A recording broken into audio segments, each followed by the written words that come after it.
This is kind of a new thing for you.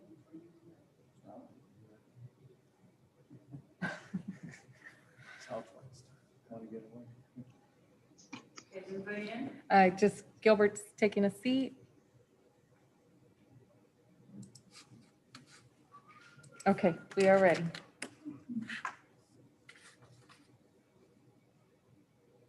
Yes. Okay, I'd like to call to order the regular meeting for Shafter City Council Tuesday, February 16, 2021. Let the record show we have one council member absent and who's excused, Councilmember Lopez. The other member is on a Zoom call from out of the city, and Pete Espinosa is joining us on the screen. I'd like to call upon Councilmember Alvarado to lead us in the Pledge of Allegiance, and Mayor Pro Tem Givens give us the invocation. Yeah, not really. pledge allegiance to the flag of the United States of America and to the republic which stands one nation under God, indivisible, liberty and justice for all.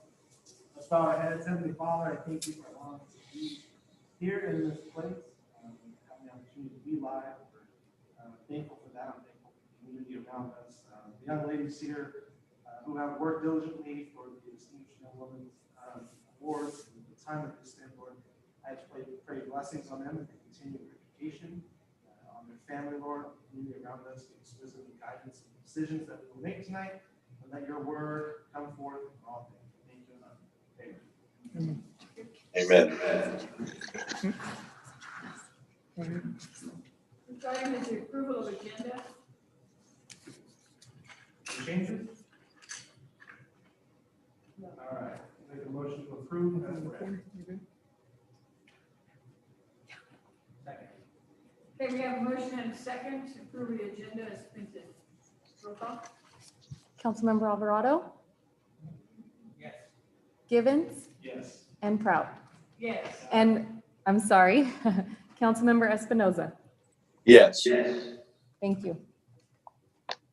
Okay, presentations. As you already heard in our invocation time, we have before us 5 candidates from last year's or the current year's Distinguished Young Women. And it's been quite a challenge during this year because of the COVID situation that we've experienced. But I'll tell you what, you not only made history in your position in working for this program, but you've made history that will stay with you forever because it's been so unique. And we hope this doesn't happen again in your lifetime. So I'm going to invite all of you to come forward with me. We're going to come to the podium and make this presentation.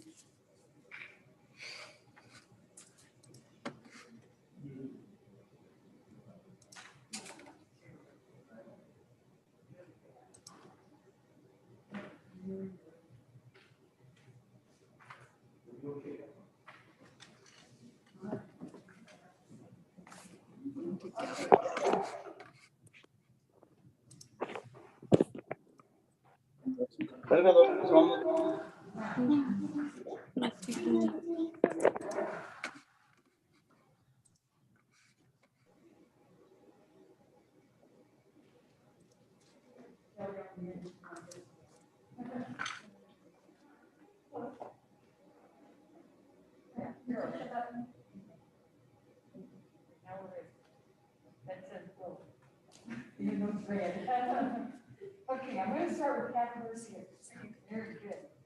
And Kathy, we have a certificate of recognition from the Shafter City Council, City of Shafter, that recognizes Kathy Garcia as a distinguished young woman of Shafter, recipient of the Spirit Award.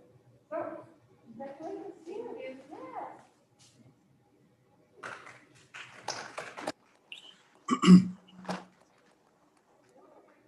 Recognition for Lillian Piney, distinguished woman of Shafter, recipient of the award.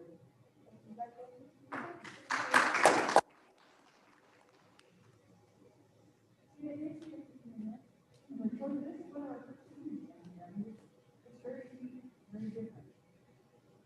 And the certificate of their recognition for Santana de la Rosa.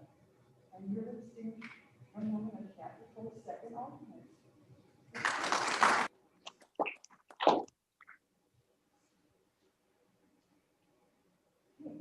have Alicia.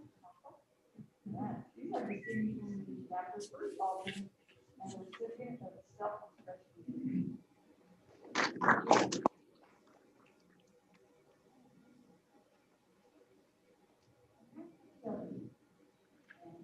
I'm telling you, you'll take that and you'll do it today. What you need to do is pretty special in the way.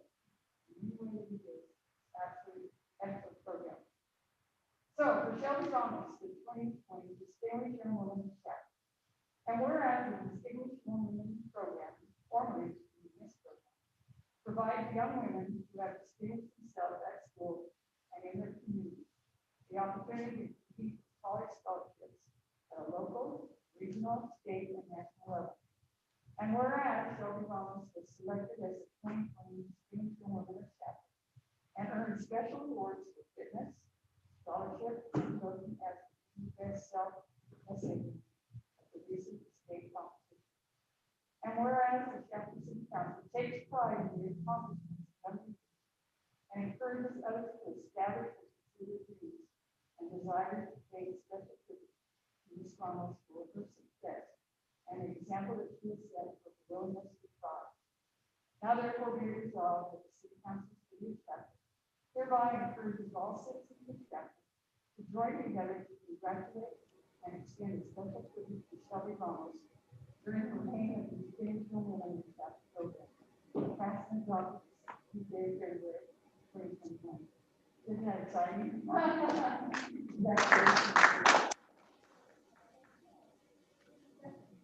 We have something else. Commissioner Campbell, can you go ahead? I'd just like to thank everyone for their love and support, and I'd just like to thank the Chapel City Council for inviting me and my fellow acceptance to this very special event. Thank you. See, now you earned. Now you earned. Look at this. You earned it. Isn't that cool? Yes. That's right. First forever. Yeah. Okay, so where do you want to go? Right there is fine. I have also. Oh, yeah. For one photo. Or you don't want to be a first one? Well, no, they're fine like this. Jackie, you can stand right here. Oh, you're talking about me? Oh, you're both happy? I'm sorry. I'm sorry. You're getting so sorry. I'm sorry about that. See, don't worry about it. It's not everyone.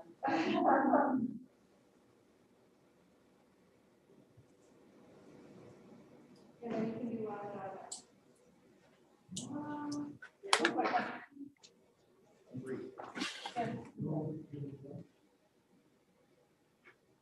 Thank you, girl. All right, so you go back? Well, then do it.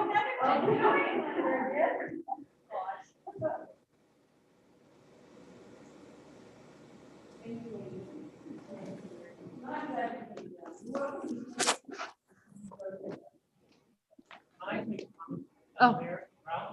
Yes, sir. I like to acknowledge the girls. I just want to say to all the girls, congratulations for what your accomplishment. You know, my daughter Alexis is also doing this, and she earned that key. I didn't open up no house, no car. But hey, it was just the opportunity for accomplishment, that providing that key. And all of you girls did an excellent job. And I tell you, my oldest daughter Alexis, who was a junior at the time, she got about $2,000 scholarship paid for her AA for the most part. I think most part of it. So, but hey, congratulations! I think to other girls that weren't able to come, but all of you guys are winners in our hearts. So again, thank you for coming out and sharing this with us. And I wish you all the best. I can hear right now. I can hear you. You can hear them? From here. The people, I'm getting text messages that they can't hear. My sister, way back. So we've been in since the 90s. My wife went through it. I didn't go through it, but and my daughter was doing it. It's a cool program, but I gotta say, last year, I think we were going through something with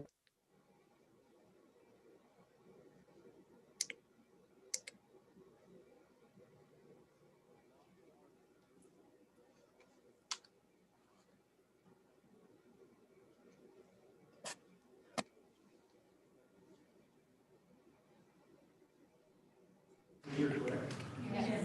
It's so weird, you don't recognize the senior, you recognize the junior year, so it's weird. Good luck.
And they're planning to do it all virtual. So what they learned through the past year will probably help them a lot to get through the program and make them things.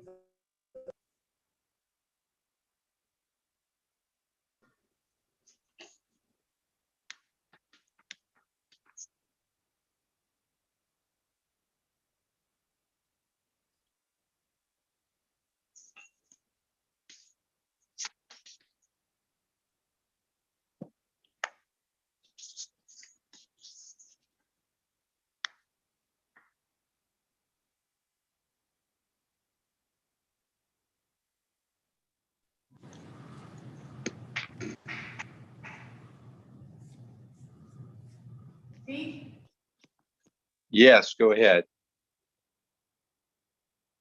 clear coming through. Do you have anything you'd like to report at this time? I've been having some trouble hearing, but I also wanted to congratulate all of the distinguished young women. And I know it's a big effort on their part and everything to participate and everything. I just wanted to tell them thank you for that. But the only other thing I did is I did take a tour out at the animal correctional facility. I mean, the animal control facility with Nicholas Riddick, and I got to meet the staff out there, and that's about it. Very good. Okay, the couple comments that I have on some meetings that I attended, and they're all on Zoom, of course, and the first one was the Zoom meeting for SAB 617, which is held every Monday and every month. And we go through the same thing, monitoring and other projects that they're talking about now is getting ready to plant trees, new trees that will be planted around town. And there is a match with it, and so we'll begin to see more, which helps in here. Also, we had a Zoom call with Cody Moses, who is a field representative with David Valadeo, Congressman, that went to Washington recently. And it was just really to kind of get to know him and himself introduce to us. And so that was fun. Then I had two other meetings. One was with EMS, Emergency Medical Services, and I represented all cities in Kern County. And a couple things I might say to you is, one of them had to do with they reevaluated their policy for ambulance use, especially for downloading of patients and in the hospitals, especially because of the pandemic and what it was causing. So it's an outstanding policy that they adopted, that even the hospital personnel that are on this committee spoke very favorably, because that whole system worked out the most positive ever.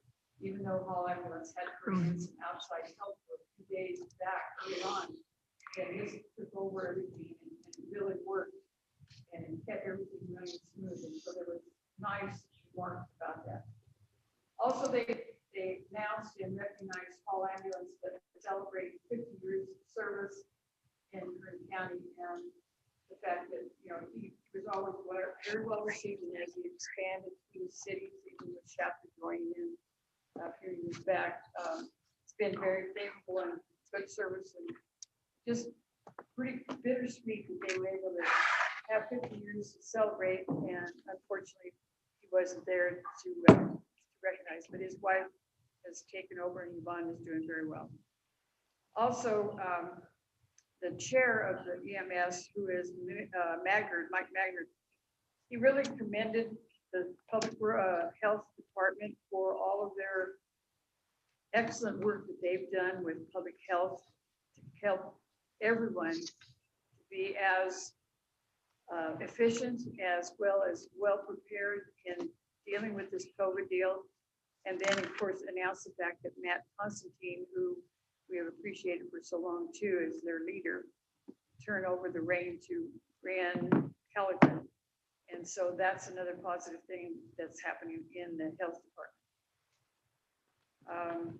Also, the last meeting I had with San Joaquin Valley Wide Special City Selection Committee has to do with appointments for the district air board.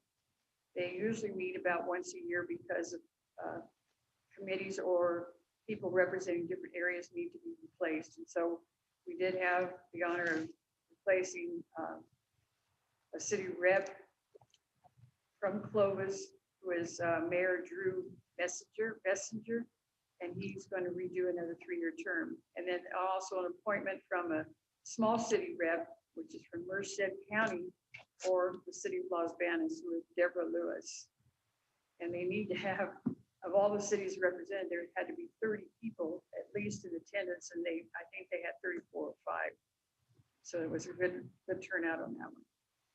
That's all I have as far as attendance and other meetings. So we'll move on to consent calendar. And I could mention all these. Does anyone have any questions at all? Have any questions at all on any of the items? We have 13 items. Several of them standard. Some of them have to do with Lennar. Several of them had to do with Lennar. But if there are no questions from anybody, okay. There's no public here to pull anything off. Any comments from anybody? Okay. All right, we'll need a motion then to adopt the consent calendar. I will make a motion to adopt consent calendar as read.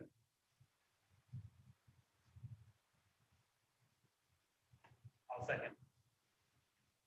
I like that. You were waiting for Pete. No, that's good. I know we're I don't watching. think they can hear me. I don't think they can hear us. Yeah, he says it's not clear. That doesn't surprise me. It's hard. The sound just doesn't pick up well. Okay, we have a motion by Mayor Pro Tem Givens, seconded by Councilmember Alvarado to approve consent calendar. Councilmember Alvarado, Yes. Givens, Yes. Espinoza, Yes. and Prout. Yes. Okay, we'll move into public hearings. And the first public hearing is a report and assessment for weed nuisance of 564 Gibson Lane. Sorry, Mayor and Council, this item could be taken up together, and we have our code enforcement officer making the staff report for this evening. These could be considered routine and ministerial. However, we do have to, and we're required to have a public hearing since we'll be putting a lien on the property to abate it. And so with that, we have Matt Maldonado, our code enforcement officer. Matt? Real quick, just so I hear, we're gonna put both public comments, or not public comments, both public hearings in one? Yes. Okay. Yeah, Make sure. Items 1 and 2 can be combined. Thank you. I just want to make sure I heard that correct. Yes. Thank you. Good evening, Honorable Mayor, members of the City Council. The two items before you, item number 1 is 464 Gibson Lane, assessor's parcel number 026-06219. And the item before you is a report and assessment to record the weed nuisance and waste matter abatement on the property. The property owner and appropriate parties were informed. However, there was no corrective action. Therefore, the city moved forward in cleaning up the weeds and waste matter, which was assessed for $1,200. The next step and recommendation is that we approve the resolution to move forward in collecting the abatement cost. The second is for item before you is for the 4010 Bishop Street. And that's for, again, the report and assessment for the weed and waste matter abatement, assessor's parcel 091-27039. Again, repeating the information, the notice was sent to the property owner and appropriate parties. However, there was no corrective action. Therefore, the city moved to clean up the property. And again, this property was also assessed for the same amount of $1,200 for the cleanup.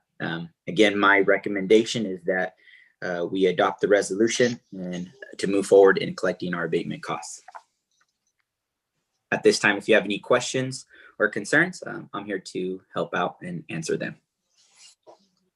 Okay, I'm going to open the public hearing for anyone who cares to address the council for or against or any comments. They do so at this time. We have nothing before us? No. Okay, there is nothing even recorded.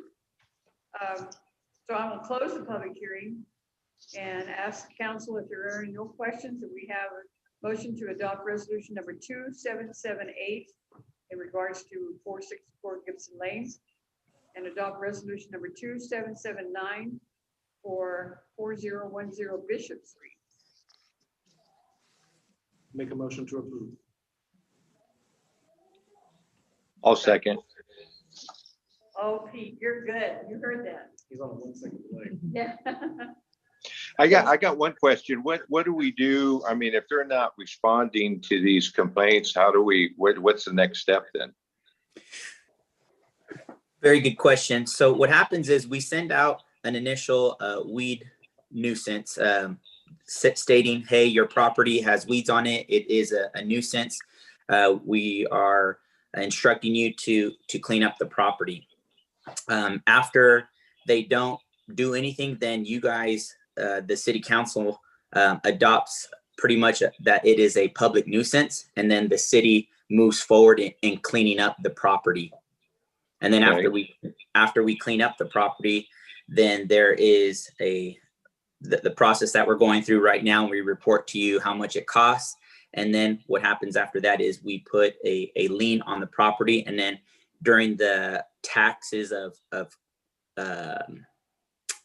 the county taxes, when they collect their property taxes, when they pay their property taxes, our lien goes on the property taxes. And so when they pay their property taxes, we collect what we spent. If they don't pay their property taxes, the county eventually sells the property. Okay, thank you. Yeah, I'm going to repeat, we have a motion by Mayor Pro Tem Givens, seconded by Councilmember Espinoza to approve these two resolutions. Roll call. Councilmember Alvarado, Yes. Givens, Yes. Espinoza, Yes. and Prout. Yes. Okay, the next item is under management reports and the Proposition 68 Park Grant Application Resolution for North Shafter Community Park Development Project. So, Mayor and Council, I'm Pitch Cheney here for our Public Works Director, who fortunately has been able to join us. I think I shared with you, stranded in Austin, so due to snowstorms. This evening, Mayor and Council, we're pleased to present to you this item, which is very exciting because it means a new park for our community. And as you know, with your direction, city staff focus on developing an application for submittal to Proposition 68 funding for a new park development immediately adjacent to the North Chapter and North Park communities. These 3 parcels are the ones recently acquired by the city, as you know, had previously been a graveyard vineyard. Among the most critical tools for developing a viable and competitive grant application was citizen engagement. And with the assistance of an outside consultant and public health advocates, and listen to chapter and city staff, between Mike, James, and Rachel, a lot of public outreach was done. The city hosted virtual and in-person workshops with the residents to identify the appropriate park features and the specific design of the site and layout of the features. Granted, these are all conceptual in nature, but a lot of work went into that. This conceptual plan now consists of a 5-acre parcel site that features several of the amenities requested by the nearby residents, to include a playground, multi-purpose court, exercise equipment, a gazebo, shaded picnic space, and a spray park. Although not set up to be a park for organized sports within recreational fields, there is open space that can be used for multiple activities. The estimated cost for developing this park site qualifies for grant funding in the amount of $3 million. The grant application is due March 21st, 2021. And to be accepted and considered by the state, the city council of chapter must adopt a resolution that certifies the city can and shall meet the conditions for the grant if awarded. In addition, the city council would be designating an official to represent the city on all matters relating to the potential grant award.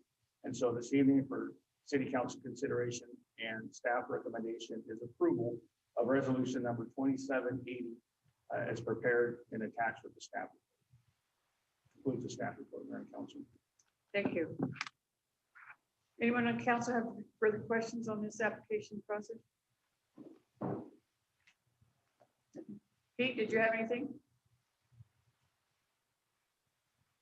He's muted. Pete, you're muted, bud. No, I don't have any questions right now. Thank you. Okay, I'll entertain a motion to approve the request for a application. Yeah, I'll make a motion to approve as written. I'll second. Okay, we have a motion by Mayor Pro Tem Givens, seconded by Councilmember Alvarado. Roll call? Councilmember Alvarado, Yeah. Givens, Yes. Espinoza, Yes. and Proud. Yes. Okay, next item is the city manager comments and reports. Mayor and Council, I'll be brief, just a few items. Friendly reminder, tomorrow we have the community workshop for the draft environmental justice program. It will be held via Zoom at commencing at 6:30. If you'd like to participate or any members of the public, they can contact Vanessa at City Hall to RSVP. The reason we're asking people to RSVP so they get the passcode to get into the Zoom meeting. To date, we've had 19 RSVPs, so we're hopeful that we'll have a good turnout for that. We will have a translation feature to encourage participation from the diverse community. And so again, that's tomorrow evening at 6:30 via Zoom.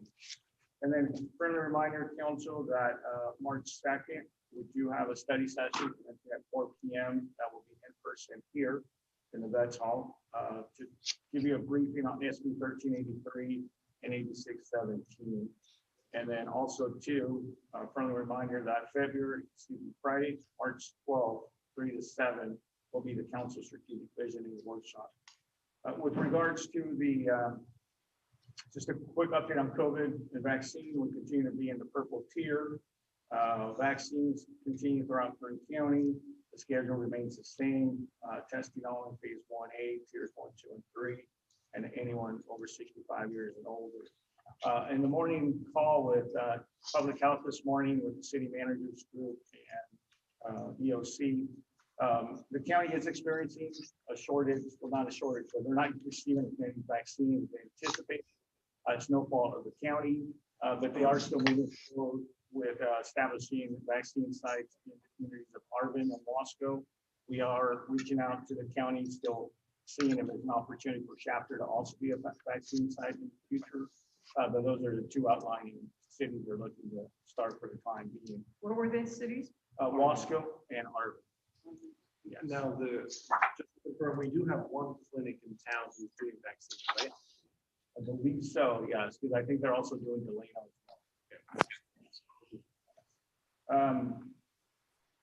The upcoming next year would be those at risk of exposure in the following sectors: education, childcare, emergency services, food, and agriculture. With regards to the comment by the resident, we will do some research and provide council with an update as to the resident's question regarding the reopening of veterans' home. So I'll provide a separate report on that. And Mayor and Council, that concludes my staff report, my update for you. And we do have Police Chief Zimmerman, who is going to give you an update here on 2020 police activities. Any more questions for city manager? No? Okay. Chief, are you on? There you are. I'm here. Okay, Honorable Mayor, members of the council, can you hear me? Yes. Okay, good deal.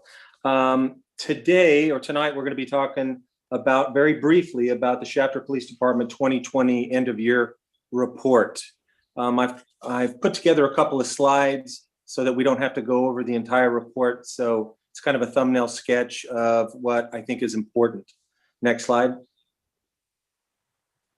Okay, you'll see on page 1 of the report that should be in front of you that in 2020 we had 22,692 officer activities, both officer initiated and dispatched.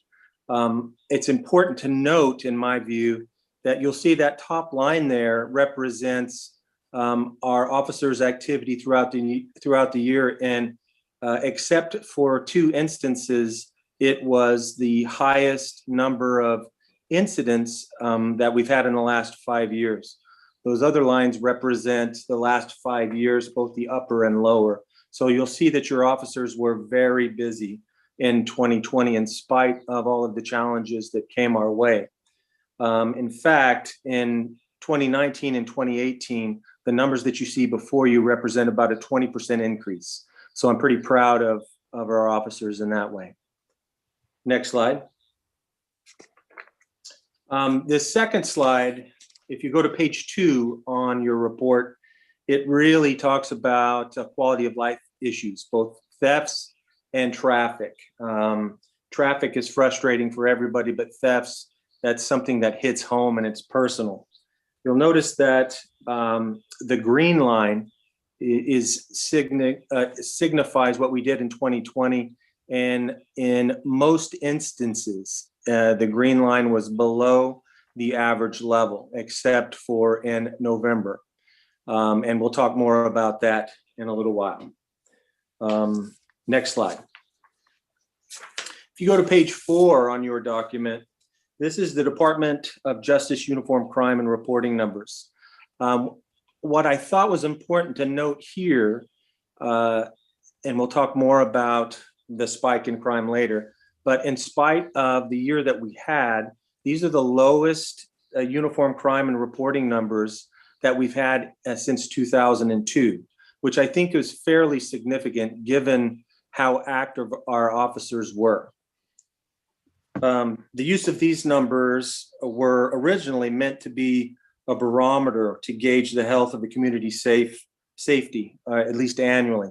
But it's turned into just something a little bit different because the goal lines keep shifting a little bit.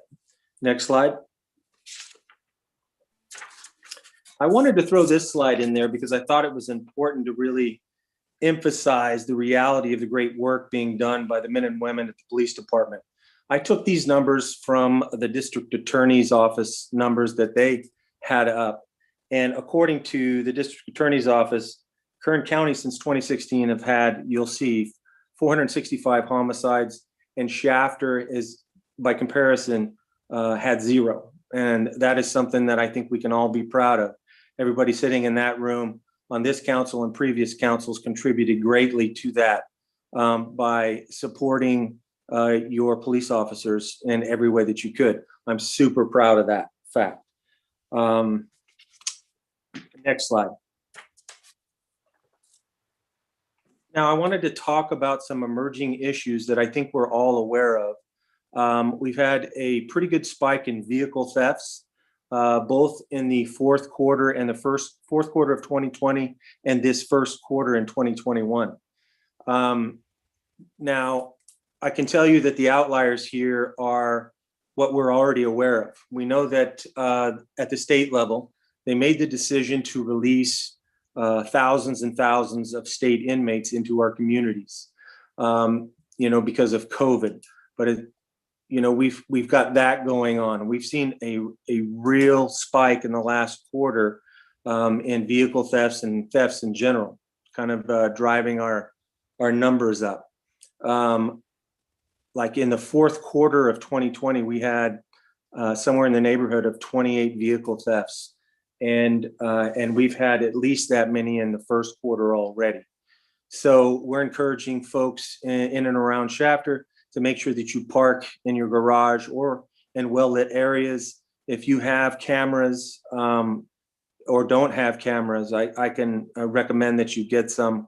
Remove all valuables from your vehicle. Make sure that your vehicles are locked and report any and all suspicious persons or vehicles. That's important for a couple of reasons. If you're not talking to your neighbors, or if you are talking to your neighbors, it's very important when you call the police department if something just doesn't fit, if something doesn't seem right, if somebody doesn't fit, they're walking through and it's not somebody you recognize. The police department is ready, willing, and able to go out and investigate, any situations like that. So the outliers, as I've already talked about, is we have many thousands of people in and around our communities that wouldn't normally be there. We've also got a continuing legislative shift away from punitive measures. So in other words,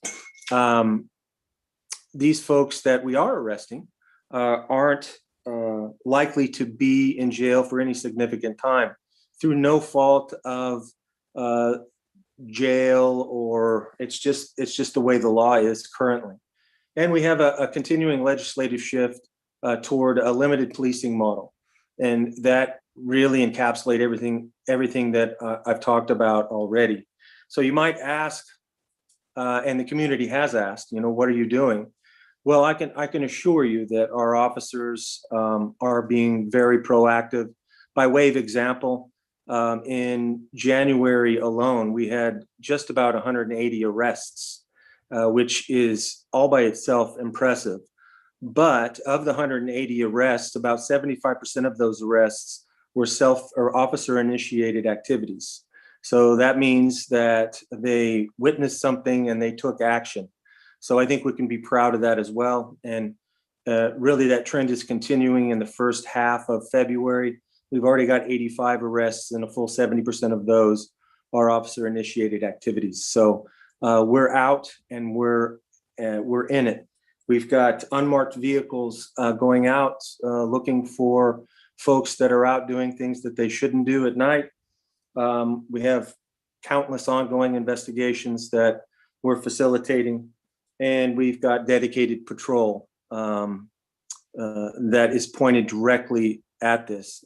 And I have it under a good authority that even the chief got in a little bit to the mix. Last week, I pulled over a vehicle that was apparently an unreported stolen vehicle. That's important to note, because not just because I did it, but it was an unreported stolen. That means it had happened so quickly that the person whose vehicle it was, they didn't even realize it was stolen. So that is how quickly these things are happening. And when I mentioned all of those arrests, I'm starting to release the details of most of those arrests to the media. And you might see one person's name within a 1 week time span somebody that's been arrested 3 and 4 times. And in a month, they may have been arrested 5 and 6 times, the same person. So those are some of the challenges that we're dealing with. We need to recognize that there are people out there that are really wanting to take all of our items, but the police department's been very active, and I'm very proud of how your police officers are moving towards this problem. Any questions? Chief, thank you, by the way. I don't know if you can hear me very much, but I just want to say thank you. You've always been on top of your game with it. I'm surprised you actually went out into the field and did it without smiling and chuckling the whole time. I had a good time. But I just want to say thank you. There's been a lot of folks who have stopped us to say thank you. We know you guys are working diligently and there's a lot going on. So just thank you for taking the time out of your day to stop and talk to folks, and you always keep a friendly smile about you. So thank you. Yes, sir. Chief, I just want to say pretty much echo. Chief, I just want to echo just what Mayor Pro Tem Gibbons said. Thank you for all your service and all the men and women out there at night, working hard, trying to keep us all safe.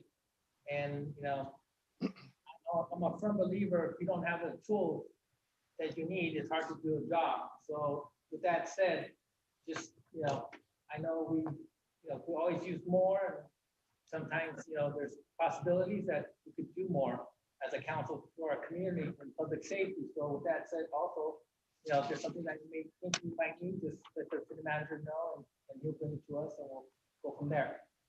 Thank you, sir. Chief, I'd like to tell you, thank you very much to you and the officers. I know you guys have a huge task in front of you. And I know that the rules that you got to play by for you and everything, but the work that you're doing and the charts that you're showing and all that show the progress that you're making in spite of not being able to remove them and put them away for some time. But I know that we have that Ring doorbell, and I mean, it's constantly going off where you see people walking around the neighborhoods and stuff like that don't belong there or that you don't recognize. So maybe we can kind of, invite the public to be a little bit more, persistent in letting us know about that. So this way it'll help you out a little bit more, point you in the right direction. Thank you, sir. You're welcome. Well, Chief, you know that we back you all the way. I mean, we built this department and we've shown and proved that we can maintain safety in our community. And it's all because of your leadership, as well as all the officers that we've been able to hire and train to do it our way. And it certainly shows up every time we have a report, even though we have those negative parts that come along.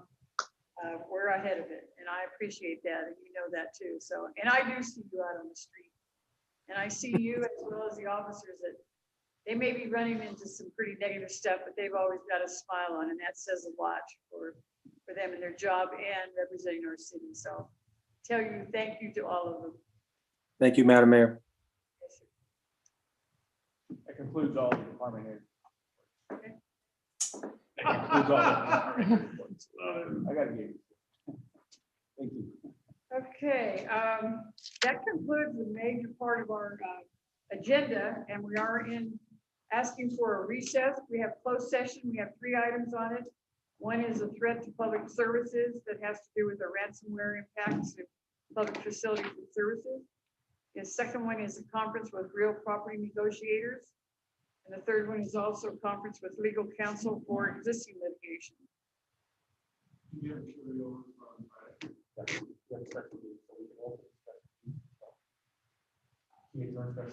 want to do that before recess? Yeah, because we're going to talk about. So, Okay. so instead of this motion for the 3, do we have the same thing special? You open the special meeting. I'm sorry? Yes. Did they open it? No. Okay. Okay, so we need to do that first. Yes, all right, that's what we'll call for. to have the special meeting in conjunction with this. So this is an adjourned special meeting. This is an adjourned special meeting that was continued from last Friday. So we're going to hear the item that was continued from last Friday as part of the closed session item as well. And that item has to do with evaluations. City manager and city attorney employee Right. evaluations. So our motion will carry all of that as well as 3 going into recess. Okay, I'll make a motion. Second. Okay, we have a motion and a second. Roll call? Councilmember Alvarado, Yes. Givens, Yes. Espinoza, Yes. and Pro. Yes. Okay, now we have a motion for the closed session, or did you include that? That was all included. You have it down that way? Okay, then, we will go into closed session. Mayor and council, if you give us a couple minutes while we work out the logistics for Yes. our city clerk. Oh, you're welcome. So the first one is Bryson Johnny.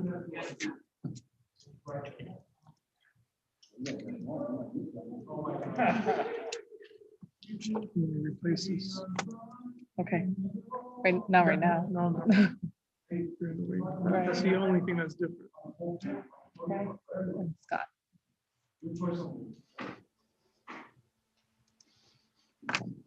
All done. Oh, and Pete. Sorry. Was that really Scott background picture or was that Tim actually in it? Bugged out. He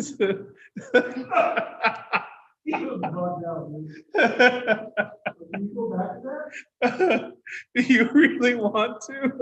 He was bugged out. I didn't know if that was like just for fun or that was really him. I was concerned, man. I'm not gonna lie.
You just got rid of them, didn't you? No, Mhm. I didn't. It's like, hey, Pete, have a good day, bye.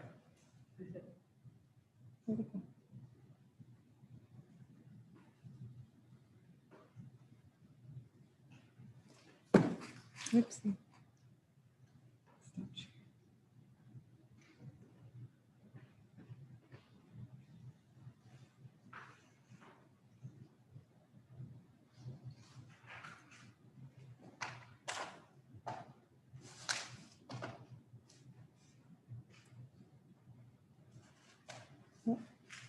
I guess he did leave the meeting. He did leave the meeting. He's going to sleep. Okay. Yes, he left the meeting.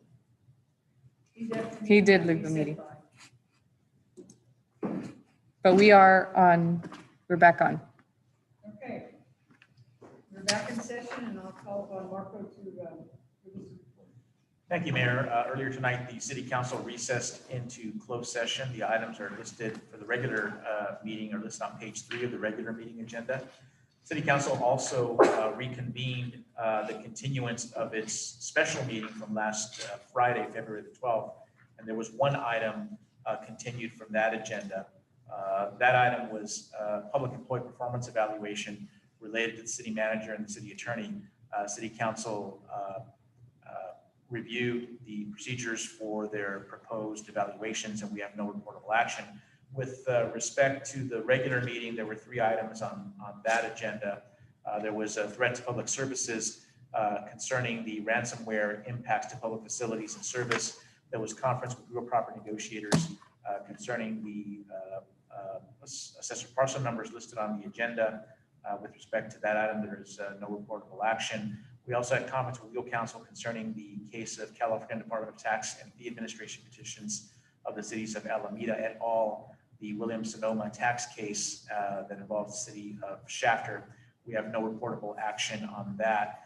And on the threat to public services item, there was a report provided by the city staff, city manager and city staff, and we have no additional reportable action. That concludes the closed session report. Okay, thank you very much. And then I'll ask for motion to adjourn.